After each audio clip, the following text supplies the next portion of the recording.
Okay, so you're wondering why it took so long for our brains to get where they are. We're talking millions of years, and that's a fair question. It feels like such an important thing. You'd think evolution would just speed it up, right? But it doesn't work like that. It's a very slow, grinding process, and it really is grinding. It's not a plan. Evolution isn't looking ahead saying, hey, let's make a human with a super smart brain. No, it just reacts to what's happening right now. And it does that in tiny steps. Think about it this way. Imagine you want to build a house. You don't just magically have a house. You need bricks, wood, wires, pipes, and you need a design, and you need to put it all together. But evolution doesn't even have a blueprint.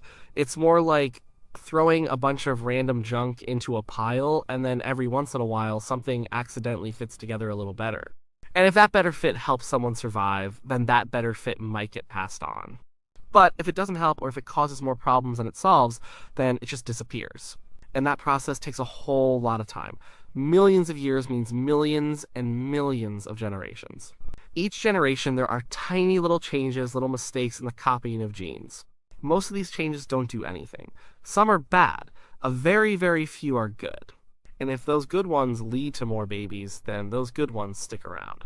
And over huge stretches of time, those tiny changes add up. Our brains didn't just appear out of nowhere all big and clever.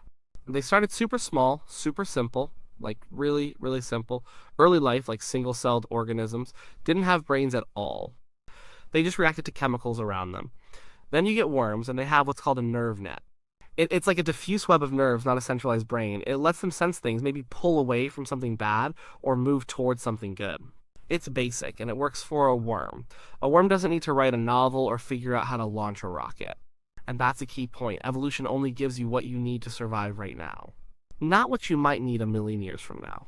So, for a long time, simple brains were enough. Fish brains, for example, are more complex than a worm's.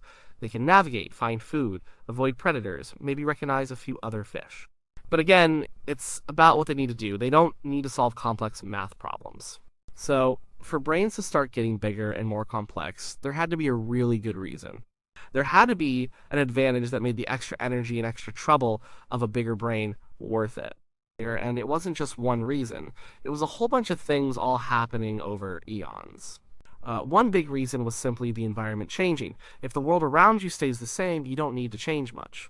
But the earth changes, climates shift, new predators show up, food sources move or become scarce. And when things change, having a little extra brain power can make a difference. Think about finding food. If your food is always in the same place and easy to get, a simple brain is fine. But what if food is seasonal? What if it's hidden? What if you need to remember where you found it last year? Or figure out how to crack open a tough nut. All these things need a bit more processing power, a slightly better memory, a slightly better ability to learn, and the ones who could do that just a little better ate more, survived more, and had more babies. And those babies got the slightly better brain genes. Then there are predators. If you're a slow, dumb animal, you're easy prey, but if you can remember where the tiger usually hunts, or if you can figure out a new escape route, or if you can recognize the faint sound of an approaching danger, that's a huge help. It keeps you alive. It means you get to pass on your genes, and those genes include the ones for a slightly smarter brain. And social life, this is a massive one. We humans are incredibly social animals. We live in groups, but living in groups is complicated. It's not just about finding food and avoiding predators. It's about figuring out who's in charge, who's friendly, who's a rival. It's about remembering favors, understanding what someone else might be thinking or feeling. It's about cooperating to hunt or to raise young. All this social intelligence needs a lot of brain power.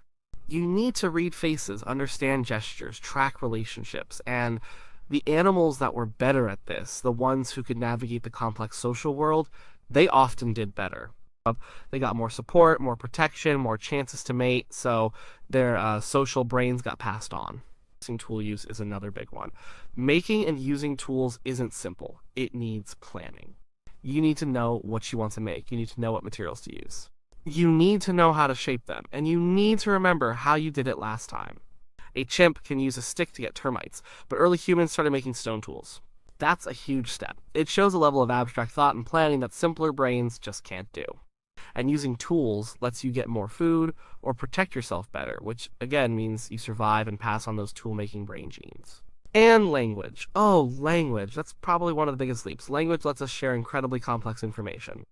It lets us teach each other, coordinate plans, tell stories, learn from the past. Imagine trying to explain how to make a complex tool without language.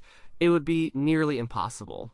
With language, you can pass on generations of knowledge very quickly, but language needs a very specific kind of brain. It needs areas for producing speech, understanding speech, storing vocabulary, understanding grammar. These are incredibly complex brain circuits. They didn't just pop up overnight. They evolved bit by bit, small changes allowing for slightly more complex sounds, then slightly more complex meanings, then full sentences. Each step gave a huge advantage, but here's the thing. A bigger brain isn't free. In fact, it's incredibly expensive. That's another reason why evolution is slow to build them. Your brain right now uses about 20% of your body's energy, even though it's only about 2% of your body weight. That's a massive amount of calories. Imagine if your car suddenly needed 5 times more fuel just to run the radio. You'd need a much bigger fuel tank, and you'd be spending all your money on gas. It's the same for a big brain. You need to eat a lot of food, and it needs to be high quality food. Early humans likely switched to a diet that included more meat, and maybe even started cooking food. Cooking makes food easier to digest, so you get more energy out of it with less effort. That extra energy could then power a bigger brain. And then there's the development time. A big, complex brain takes a long time to build and to learn how to use. Human babies are incredibly helpless for a very long time. Other animals, like a deer, can walk within hours of being born. A human baby can't even hold its head up for months. And it takes years and years for a human brain to fully mature. This means a long childhood, a lot of parental care, and a lot of vulnerability. This is a huge cost. So, a big brain has to be really good. The benefits have to really outweigh these costs for evolution to keep pushing in that direction. In birth is also a huge problem. Our brains are big, our heads are big. Human babies have a tough time getting out of the birth canal. It's incredibly painful and dangerous for both mother and baby. Many, many mothers and babies died in childbirth throughout history. If heads got much bigger, childbirth might become impossible without modern medicine. So, there's a physical limit there. Evolution has to balance a bigger brain with the ability to actually be born. This is why human babies are born relatively early in their brain development, when their heads are still soft and squishy and can squeeze through. This makes the long period of learning after birth even more important. And it's not just about the size of the brain. It's about the physical structure. The skull needs to protect it. The blood vessels need to feed it. All the nerves need to connect up. A bigger brain also means more wrinkles and folds on its surface. These wrinkles, called gyri and sulci, are a way to pack more brain cells and connections into a smaller space inside the skull. But getting those folds to develop correctly, that's a complex process that also took eons to perfect through tiny genetic changes. It's like trying to fit a huge piece of paper into a small box by crumpling it up. But the brain does it in a very organized way, and it's not just the physical hardware of the brain. It's the software too. It's how all those billions of neurons connect to each other. It's like having a super powerful computer, but if you don't have the right programs and all the wires connected in the right way, it's useless. The complexity of these connections, the intricate pathways that allow us to think, feel, learn, and act, took an incredible amount of time to evolve. Every time a small change happened in the brain, maybe a slightly better connection between two areas, or a new area that could process information a bit faster, it was like a small improvement to the software. And if that improvement helped the animal survive or reproduce, it got passed on. But building a complex network like the human brain, with all its specialized parts and intricate connections, is not a simple task. It's like building a massive city with countless roads and buildings, each serving a purpose, and all needing to connect in a logical way. That takes time, and it takes many, many small construction projects, not one big one. Another thing to remember is that evolution isn't a planned journey. It's a series of random chances and lucky breaks. It's like a path through a dense forest. There are many ways to go, many dead ends, and sometimes you just get lucky and stumble upon an open clearing. Many species have gone extinct because they didn't get the right mutation at the right time to deal with a changing environment. Maybe their brains weren't quite smart enough to adapt. So, for our lineage to keep evolving bigger, more complex brains, it also needed a fair bit of luck. The right mutations had to happen, and the environment had to be just right to select for those changes. Let's look at some of those key moments in our own evolutionary story simplified. First, there were the mammals. When dinosaurs ruled, mammals were small, nocturnal creatures. They had to be clever to survive. They were warm blooded, which is good for keeping a stable brain temperature. And they started caring for their young, nursing them. This parental care meant young could spend more time learning from their parents. That's a big deal for brain development. Then came the primates, our ancestors. They developed grasping hands, which let them climb trees, manipulate objects, and eventually make tools.